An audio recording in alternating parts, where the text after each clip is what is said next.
The forecast looked nice, so we decided to take a day trip to the Outer Banks of North Carolina. First was going through the Monitor Merrimack Bridge Tunnel. The M&M, as it's locally called, is a 4.6-mile long crossing for Interstate 664 in southeastern Virginia. It's a bridge tunnel that goes under part of the Hampton Roads Harbor.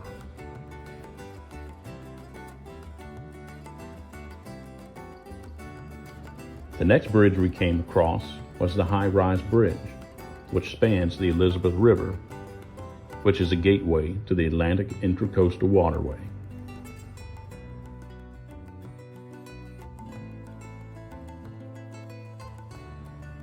The Intracoastal Waterway is an inland path that allows private and commercial vessels to travel all the way to Florida in a more sheltered route instead of the Atlantic coast.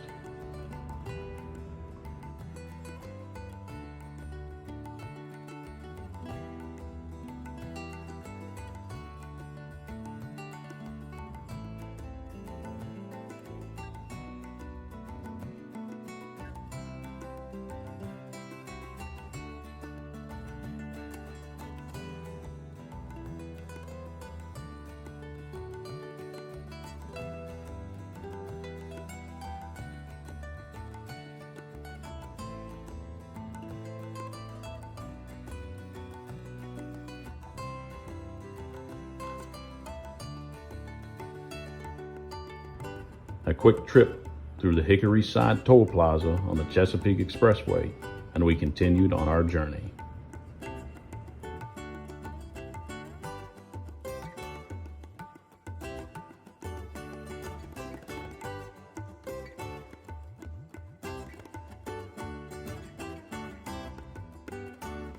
We were almost there. A nice drive over the Wright Memorial Bridge that crosses the Currituck Sound brought us to the Outer Banks, specifically Kitty Hawk, where their motto is "First in Flight."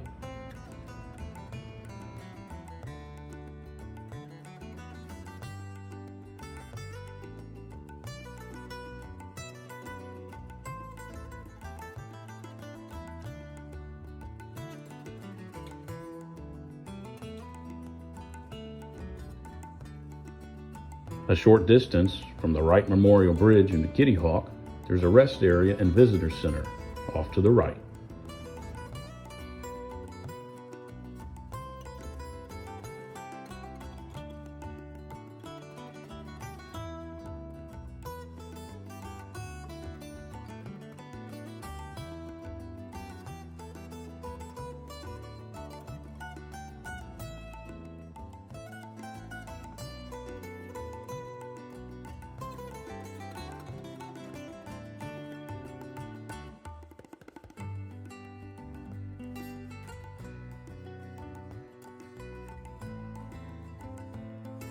We continued our journey along the North Croatan Highway, headed to our next stop, the Wright Brothers National Memorial.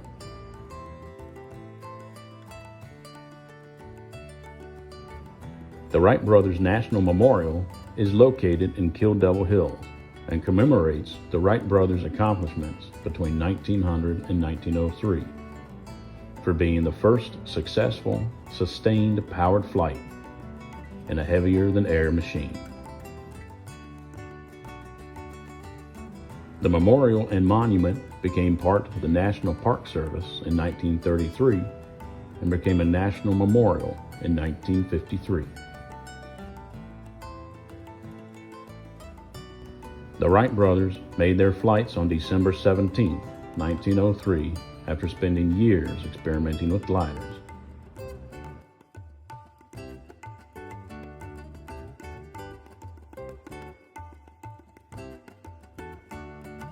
Inside the visitor center, you can see a recreation of the wind tunnel the Wright brothers used to test wing shapes.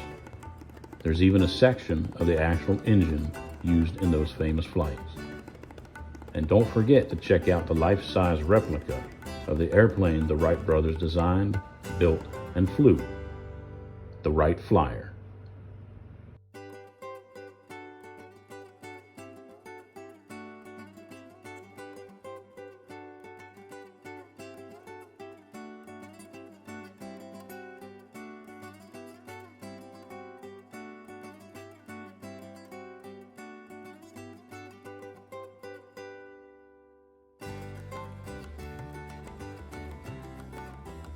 you can walk along the same path that the Wright brothers flew, which has small monuments showing the length of each flight.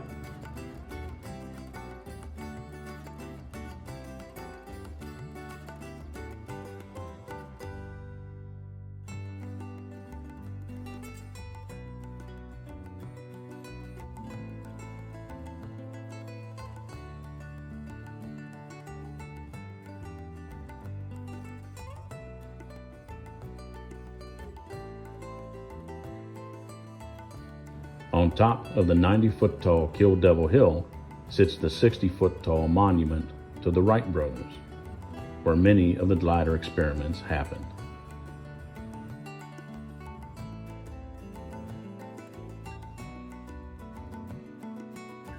Our next stop was Cape Hatteras.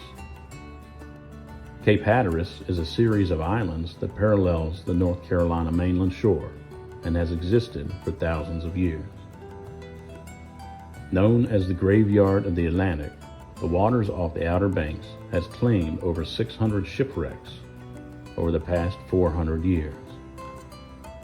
Due to the efforts of life-saving organizations such as the U.S. Life-Saving Service and Coast Guard, wrecks are rare today, but the occasional storm still uncovers wrecks from past centuries as reminders of more treacherous times. As we continued south along the North Carolina Highway 12, we approached our next destination, Body Island Lighthouse.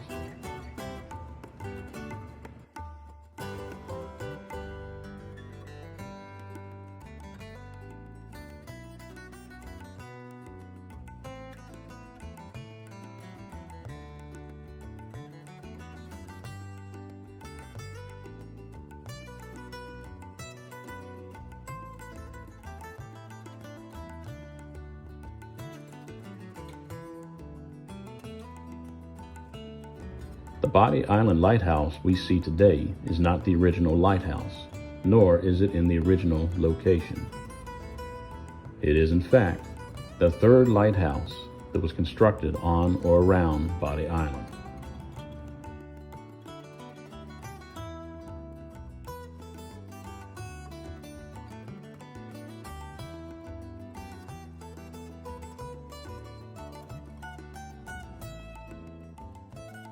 The previous Body Island lighthouses used to stand in an area that is now underwater due to the shifting sands so common in Outer Banks history.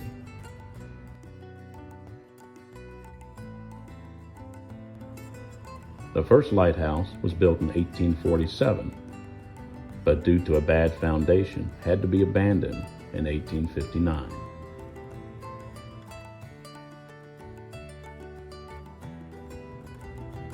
The second lighthouse was built in 1859, but was destroyed during the Civil War in 1861.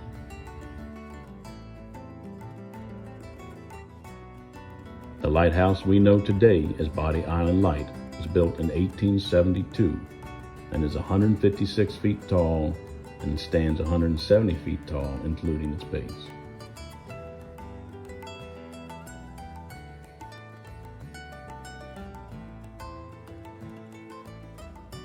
After a 2009 to 2013 renovation, the public could climb the 214 spiral steps to the top to enjoy the view and see one of the last remaining first order Fresnel lenses still used.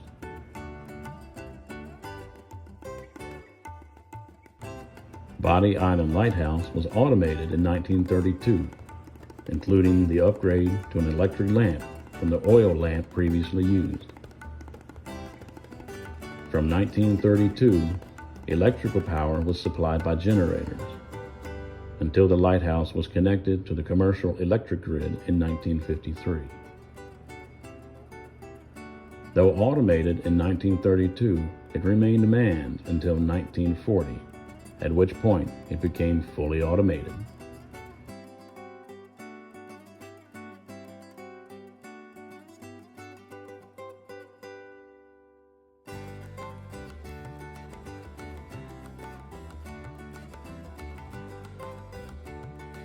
Our next leg of the journey took us over the Bonner Bridge, or Mark Basnight Bridge, depending on who you ask, which spans the Oregon Inlet.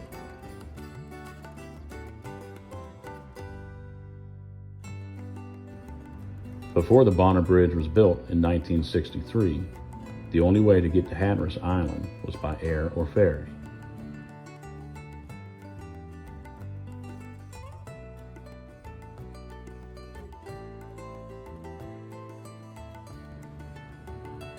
Due to the cost of operating the ferries, the long wait lines to use the ferries, and groundings that were routine caused by constantly shifting sandbars in Oregon Inlet, the Bonner Bridge was built at a cost of $4 million in 1963.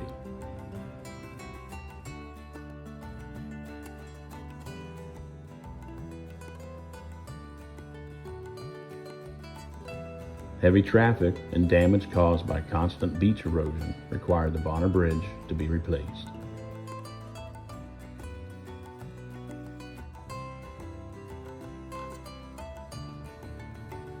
The new bridge, named the Mark Basnight Bridge, had its groundbreaking in March 2016 and opened to the public in February 2019.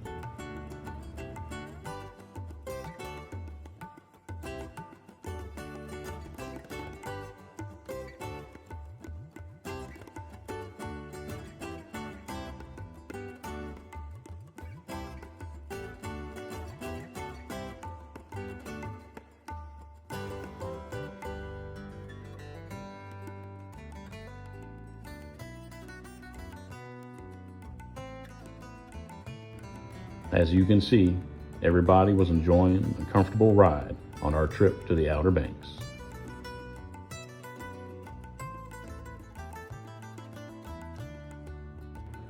It was time to head back in the direction of home, so we turned around and made a trip back across the Mark Basnight Bridge.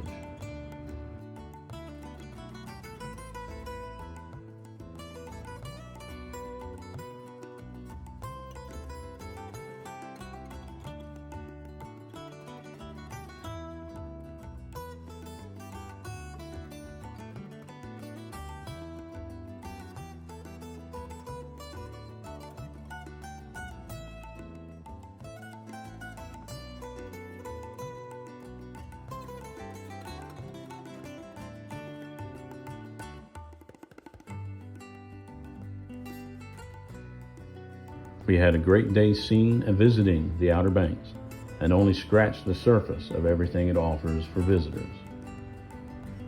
But it was time to head back home, so we went back across the Wright Memorial Bridge, which brought us back to the mainland. On the way home, we encountered a different type of memorial bridge, a rainbow bridge someone built, no doubt, to lost love companions, a touching tribute to never-ending friendship. Thanks for watching.